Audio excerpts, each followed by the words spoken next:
Working and engaging with people who make life-changing contributions to the betterment of society as a whole sometimes leaves you in awe. And Scott Harris, CEO of the Beacon Foundation, is an example of this. Thank you for your time, Scott. Thanks, Charles. So what is the Beacon Foundation? Well, Charlie, the Beacon Foundation is a national not-for-profit working with over 10,000 young people across Australia, and we actually work in really tough communities in trying to get young people to successfully transition from school onto further education or into employment. How did the foundation start? Well, the foundation started here in Tasmania. An engineer, an accountant and a sociologist set up the organisation 27 years ago, and they set that up out of frustration that they saw government throwing millions of dollars into youth unemployment, and the three felt it really wasn't getting to the root of the problem. They saw in Tasmania too many young people that had an ambition to go straight onto welfare, and they actually wanted to do something about addressing that. And how does the Beacon model work? Trying to get the greater community to have a greater role in supporting young people. So we're trying to get working Australians connected in to try and inspire and motivate these young people. How do you receive your funding?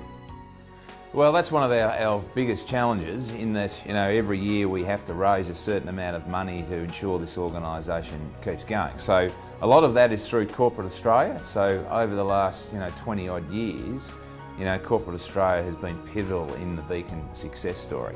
We've also, through philanthropy, so both through corporate foundations and also individuals that have been incredibly supportive of our work, and also governments. So we've had, we're apolitical, but we have had funding from both sides over a number of years, both at state and federal and even local government. How can the general public help the Beacon Foundation move forward?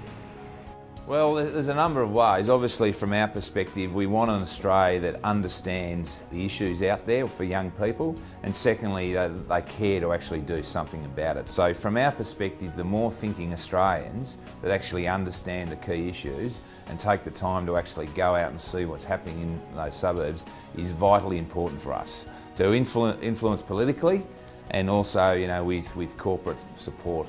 After being involved with Beacon for over 15 years, what motivates you to continue in your role? What I want to see is a level playing field, because I think it's unacceptable that so many young people go to school and then go out the school gate to nothing.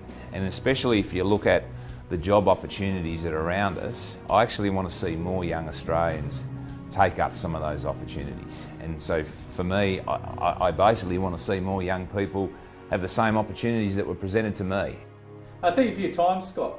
This is an inspiring example of a Tasmanian organisation changing the face of youth unemployment nationally.